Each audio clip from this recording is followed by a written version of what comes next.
Welcome to mister competitive for easy learning. May 2026 current అఫైర్స్కి సంబంధించిన 11 కీలకమైన అంశాలను ముఖ్యంగా కాంపిటేటివ్ ఎగ్జామ్స్కు ప్రిపేర్ అయ్యే వారికి ఒక పర్ఫెక్ట్ రివిజన్ లాగా ఉపయోగపడేలా ఈ సమగ్ర విశ్లేషణ ఉండబోతోంది. అవును, అభ్యర్థులకు ఫ్యాక్ట్స్తో పాటు ఆ టాపిక్స్ వెనుక ఉన్న మెకానిజమ్స్ని చాలా న్యాచురల్గా, క్లియర్గా డీకోడ్ చేద్దాం. ఖచ్చితంగా. సో మన మొదటి అంశం వీధి కుక్కలపై సుప్రీంకోర్టు ఇచ్చిన తీర్పు గురించి. రైట్. రీసెంట్గా సుప్రీంకోర్టు ఒక కీలకమైన జడ్జిమెంట్ ఇచ్చింది కదా. పిచ్చి పట్టిన లేదా నయం కాని జబ్బులతో ఉన్న అత్యంత ప్రమాదకరమైన వీధి కుక్కలకు కారుణ్య మరణం అంటే ఈ యూతనేషియా ఇవ్వడానికి అనుమతించింది. అవును. అయితే ఇది ఎవరిష్టం వచ్చినట్లు వాళ్ళు చేయడానికి లేదు. ఖచ్చితంగా యానిమల్ బర్త్ కంట్రోల్ అంటే ఏబీసీ రూల్స్ 2023కి లోబడి జరగాలి. ఎగ్జాక్ట్లీ. ఇక్కడ చాలా ఇంపార్టెంట్ పాయింట్ ఏంటంటే కోర్టు రెండు విషయాలను బ్యాలెన్స్ చేసింది. అంటే జంతు హక్కులకి మరియు మనుషుల భద్రతకి మధ్యన. అవును, ఇది ఒక ట్రాఫిక్ సిస్టమ్ లాంటిది. రోడ్డు మీద పాదచారులకు, వాహనాలకు ఇద్దరికీ హక్కుంటుంది. కాని యాక్సిడెంట్స్ జరగకుండా ఖచ్చితమైన రూల్స్ ఎలా ఉంటాయో ఇది అంతే. రైట్. బ్యాలెన్స్ చేయడం ఇంపార్టెంట్. సుప్రీంకోర్టు ఆర్టికల్ 21 అంటే పౌరుల భద్రతా హక్కు మరియు ఆర్టికల్ 19 సబ్క్లాజ్ 1D అంటే భయం లేకుండా స్వేచ్ఛగా తిరిగే హక్కుల మధ్య సమతుల్యత గురించి మాట్లాడింది. ఓహో, మరి జంతువులను చంపేయచ్చు అని కోర్టు డైరెక్ట్గా చెప్పినట్లా? లేదు, అలా కాదు. విపరీతమైన నొప్పి అనుభవిస్తున్న వాటికే కారుణ్య మరణం ఇవ్వాలి. అది కూడా పశు వైద్యుల పర్యవేక్షణలో జరగాలి. ఓకే, రూల్స్ స్ట్రిక్ట్గా ఉన్నాయన్నమాట. అంతేకాదు, స్టేట్ గవర్నమెంట్స్ ప్రతి జిల్లాకు కనీసం ఒక ఏబీసీ సెంటర్ను ఏర్పాటు చెయ్యాలి. అలాగే ప్రభుత్వ ఆస్పత్రుల్లో యాంటీ రేబిస్ వ్యాక్సిన్లు ఖచ్చితంగా ఉండేలా చూడాలి. ప్రాబ్లంని రూట్ లెవెల్లో సాల్వ్ చేయడం మంచిది. అవును. సో పౌరుల హక్కుల నుండి దేశ విధానాలు నిర్ణయించే పార్లమెంటరీ కమిటీల వైపు వస్తూ తదుపరి అంశానికి వెళ్దాం. రైట్. రెండవ టాపిక్ పార్లమెంటరీ కమిటీల కొత్త అధిపతుల గురించి. సైన్స్, టెక్నాలజీ, పర్యావరణం మరియు వాతావరణ మార్పుల పార్లమెంటరీ స్టాండింగ్ కమిటీ చైర్పర్సన్గా మేధా విశ్రామ్ కులకర్ణి నియమితులయ్యారు. అలాగే joint committee on corporate laws amendment bill 2026కు చైర్పర్సన్గా సుధీర్ గుప్తా అపాయింట్ అయ్యారు. అవును. ఈ రెండవ కమిటీలో బైజయంత్ పాండా, తేజస్వి సూర్య, డింపుల్ యాదవ్, మహువా మొయిత్రా, సుప్రియా సులే లాంటి కీలక సభ్యులు ఉన్నారు. నాకొక డౌట్. ఎగ్జామ్స్ పాయింట్ ఆఫ్ వ్యూలో అసలు ఈ అపాయింట్మెంట్స్ ఎందుకు అంత ఇంపార్టెంట్? ఇవి కేవలం నామమాత్రపు కమిటీలు కాదా? బయట అలాగే అనుకుంటారు కానీ ఇవి కేవలం రబ్బర్ స్టాంప్స్ కావు. మన దేశ భవిష్యత్తు విధానాలను అంటే పాలసీలని వీరే డిసైడ్ చేస్తారు. ఓహో, అంటే చట్టాల మీద వాళ్ల ప్రభావం చాలా ఉంటుందన్నమాట. ఖచ్చితంగా. ఏ చట్టంలో అయినా ఉన్న లొసుగులను పార్లమెంట్ ఫ్లోర్ మీద కన్నా ఈ కమిటీలే ఎక్కువ స్క్రూటనైజ్ చేస్తాయి. ఈ ఇంటెన్స్ డిస్కషన్స్ ద్వారానే పర్ఫెక్ట్ లాస్ బయటకొస్తాయి. రైట్. అందుకే వీళ్ళ పేర్లు గుర్తుపెట్టుకోవడం క్రూషియల్. అవును. జాతీయ విధానాల నుండి అంతర్జాతీయ వేదికలపై భారతదేశం సాధిస్తున్న విజయాల వైపు దృష్టి సారిస్తూ తదుపరి అంశానికి వెళ్దాం. మూడో టాపిక్ ఐటియు కౌన్సిల్ 2026లో భారత్ విజయం. స్విట్జర్లాండ్లోని జెనీవాలో జరిగిన ఇంటర్నేషనల్ టెలికమ్యూనికేషన్ యూనియన్ కౌన్సిల్ మీటింగ్లో భారత్కు ఒక పెద్ద సక్సెస్ దక్కింది కదా. అవును, దక్కింది. 2030లో జరగబోయే ఐటియు ప్లెనిపొటెన్షియరీ కాన్ఫరెన్స్కి ఆతిథ్యం ఇవ్వాలన్న మన ప్రతిపాదనకు ఆమోదం లభించింది. ఎగ్జాక్ట్లీ. ఇక్కడ భారత్ 6G, ఆర్టిఫిషియల్ ఇంటెలిజెన్స్ మరియు డిజిటల్ పబ్లిక్ ఇన్ఫ్రాస్ట్రక్చర్లకు వాలంటరీ సపోర్ట్ ప్రకటించింది. స్టాటిక్ జీకే పరంగా చూస్తే ఐటియు అనేది గ్లోబల్ టెలికాం కోసం పనిచేసే ఒక యుఎన్ ఏజెన్సీ. మనం 1952 నుండే ఇందులో మెంబర్. రైట్.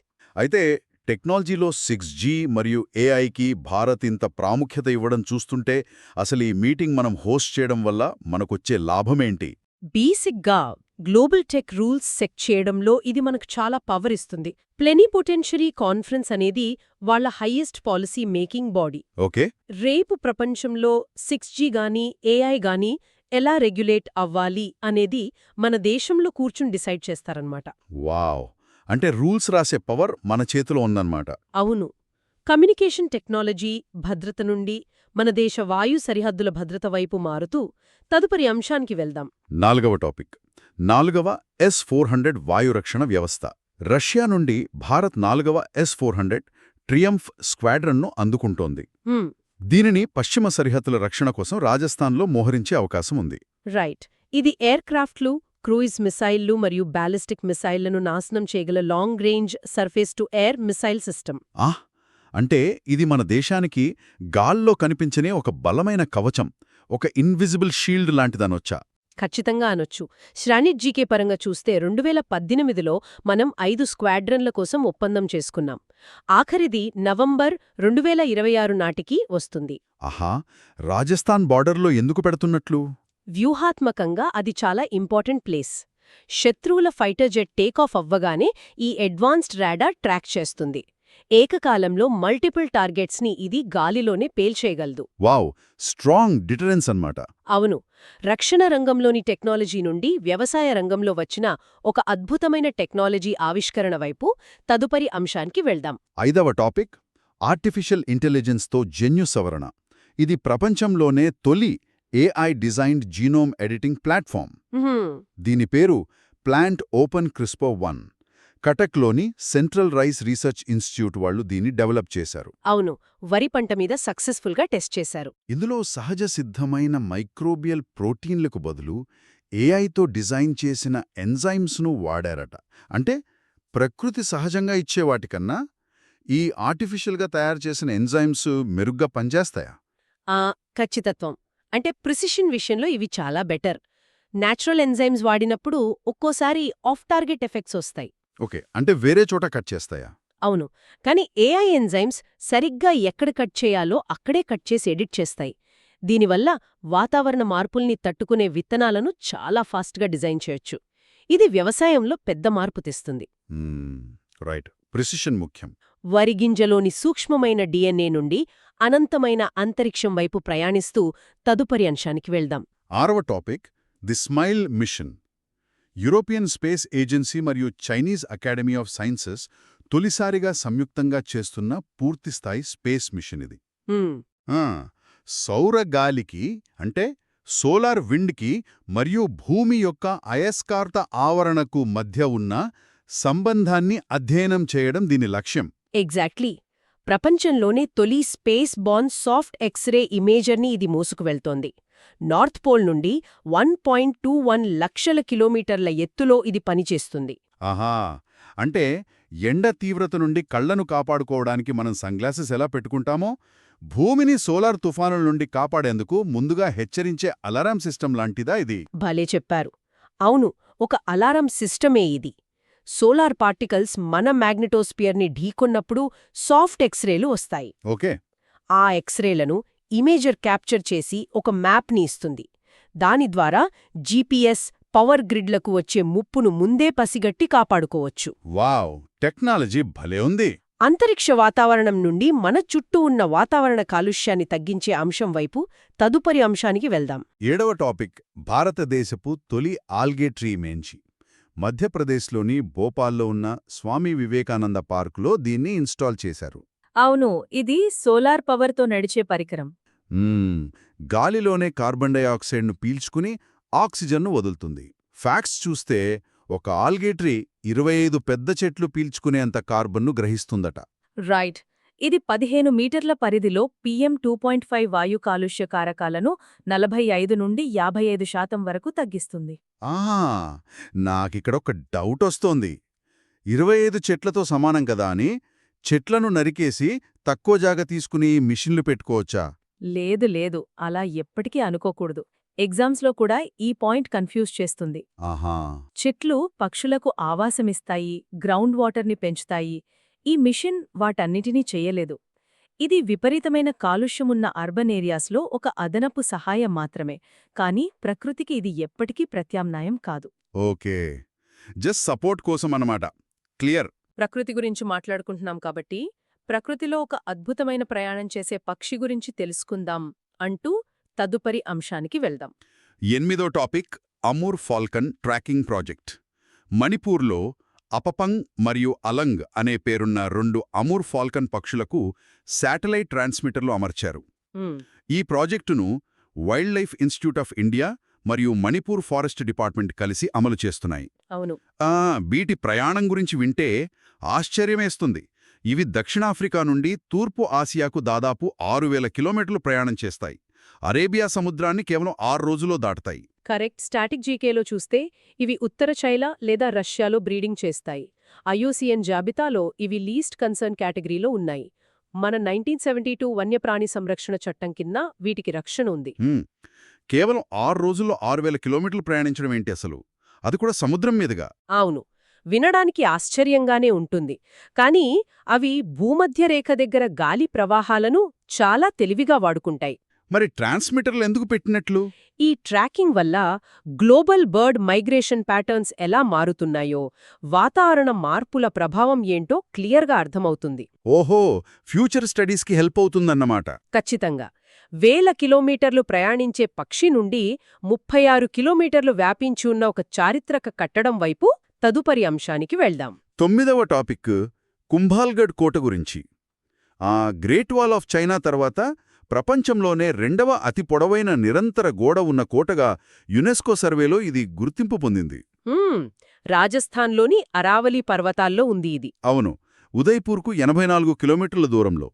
క్రీస్తు శకం 1443 నుండి 1458 మధ్య రాణా కుంభ దీనిని నిర్మించారు. దీని ఆర్కిటెక్ట్ పేరు మందన్. ఇంకో ఫ్యాక్ట్ ఏంటంటే ఇది మహారాణా ప్రతాప్ జన్మస్థలం. గోడ పొడవు 36 కిలోమీటర్లు. ఇందులో 7 భారీ ద్వారాలు, అంటే వాటిని పోల్స్ అంటారు. అలాగే 360కి పైగా దేవాలయాలు ఉన్నాయి. వావ్! 2013లో దీనిని యునెస్కో వరల్డ్ హెరిటేజ్ సైట్గా కూడా ప్రకటించారు. ఈ కోటను చూస్తుంటే గ్రేట్ వాల్ ఆఫ్ ఇండియా అనొచ్చు. ఎగ్జాక్ట్లీ అనొచ్చు. ఇక్కడ మనం రాజ్పూత్ల ఆర్కిటెక్చర్ గొప్పతనం గురించి, ముఖ్యంగా ఆర్కిటెక్ట్ మందన్ గురించి మాట్లాడుకోవాలి. ఆహా, ఎందుకని? కొండల అంచులను వాడుకుంటూ కొన్ని చోట్ల 15 అడుగుల వెడల్పుతో దీన్ని కట్టాడు. ఆ రోజుల్లో ఏనుగులతో కోట తలుపులు బద్దలు కొట్టకుండా భౌగోళిక పరిస్థితులనే ఒక రక్షణ కవచంగా మార్చుకున్న అద్భుతమైన టెక్నిక్ ఇది.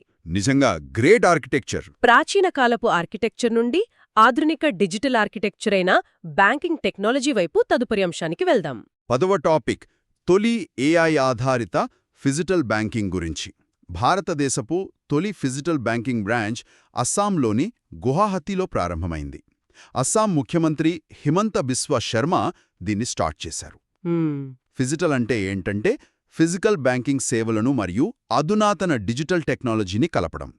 ఇందులో ఏఐ ఎనేబుల్డ్ సెల్ఫ్ సర్వీస్ కియోస్కులుంటాయి, పేపర్లెస్ క్యాష్ డిపాజిట్లు మరియు డిజిటల్ ఆన్బోర్డింగ్ సిస్టమ్స్ ఉంటాయి.